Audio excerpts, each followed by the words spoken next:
নুসরাত ফারিয়া আমাদের বাংলাদেশের একটা সম্পদ। আমাকে যেখানে পে করা হবে সেখানে আমি নাচ করব, গান করব। শিল্পীরা কখনো কোনো খারাপ কাজের সাথে যুক্ত থাকতে পারে না। নুসরাত ফারিয়ার সঙ্গে যেটা হলো এটাকে এত সহজভাবে দেখার কিছু নাই। কেস যে কারণে নামে হতে পারে, নাগরিকের অধিকার আছে, একজন আরেকজনের নামে কেস করার অধিকার আছে। আমার মনে হয় যত তাড়াতাড়ি রিয়্যাক্টটা মানুষ করবে তত তাড়াতাড়ি এই সমাধানটা হবে। শিল্পীদের এমনভাবে অসম্মান করা হয়েছে আসলেই খুবই দুঃখজনক। ফারিয়ার জন্য আমার নিজের কাছে অনেক বেশি খারাপ লাগছিল অ্যান্ড এটা আসলে নিতে পারছি না।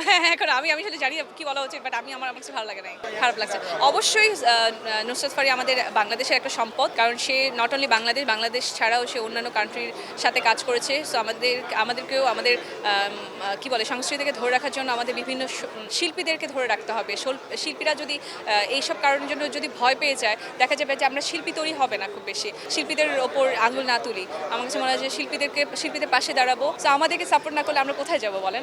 শুধুমাত্র যদি কোনো একটা বিশেষ সিনেমায় অভিনয়ের জন্য হয় তাহলে definitely this is wrong. Because আমাকে যেখানে পে করা হবে সেখানে আমি নাচ করব, গান করব, অভিনয় করব। সেখানে বিভিন্ন রাজনৈতিক দলের ব্যক্তিরা আসতে পারেন বা কোনো রাজনৈতিক দলেরও অনুষ্ঠান থাকতে পারে। শিল্পীদের কাজ হচ্ছে পারফর্ম করা। তো বিষয়টা আসলে এরকমই। যদি অন্য কোনো দোষে সে দোষারোপ হয়ে থাকেন তাহলে সেটা আইন দেখবে, সেটার জন্য শাস্তি আছে। বাট আমি সবসময় যেটা বিশ্বাস করি যে শিল্পীরা কখনো কোনো খারাপ কাজের সাথে যুক্ত থাকতে পারে না, কারণ শিল্পীরা খুবই নরম মনের মানুষ হয়, এটা আমি বিশ্বাস করি ব্যক্তিগতভাবে। আমি যেহেতু ফারিয়াকে চিনি, জানি, সো আমি ওর জন্য শুভকামনা জানাই ডেফিনেটলি।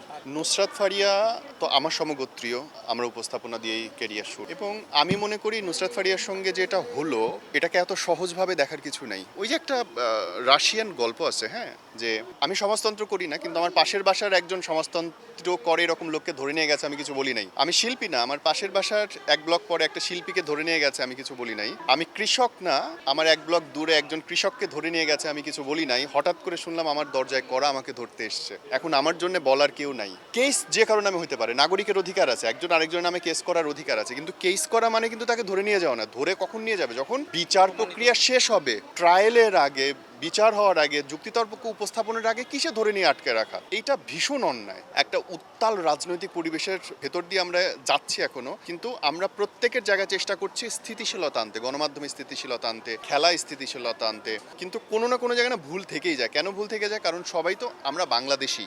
যে ভুলটা করছেন তিনিও আমার মতো একটা লোক, হয়তো আমি গেলে আমিও করতাম। কিন্তু আমার মনে হয় যত তাড়াতাড়ি রিয়্যাক্টটা মানুষ করবে তত তাড়াতাড়ি এই সমাধানটা হবে। ওই লোক যে বসে বসে ভাবছে যে আমি তো কৃষক না, আমি তো সমাজতন্ত্র করি না, আমি তো শিল্পী না, তার জায়গায় আমি আপনি দাঁড়াইতে খুব বেশি সময় নাই। প্রতিবাদ করেছি বলেই নতুন কিছু এসেছে, সো প্রতিবাদ করা উচিত। তো এটা আসলে খুবই লজ্জাজনক ব্যাপার। এটা আমরা তাহলে কাজ করব কাদের জন্য? মানে শিল্পীদের এমনভাবে অসম্মান করা হয়েছে আসলেই খুবই দুঃখজনক। আর নুসরাত ফারিয়ার যে ব্যাপারটা সেটা হচ্ছে আপনার যদি মামলা হয়ে থাকে, যদি নিষেধাজ্ঞা থাকে, দেশের বাইরে যেতে পারবেন না, তো সেটা হচ্ছে কোর্টের মাধ্যমে মনে হয় পারমিশন চেয়ে তখন দেশের বাইরে যেতে হয়। সো এখন ওর নিষেধাজ্ঞা ছিল, তারপরও সে গিয়েছে, এই জন্যই অ্যারেস্ট করা হয়েছে, যেটা আমরা দেখলাম। সো এটা খুবই দুঃখজনক।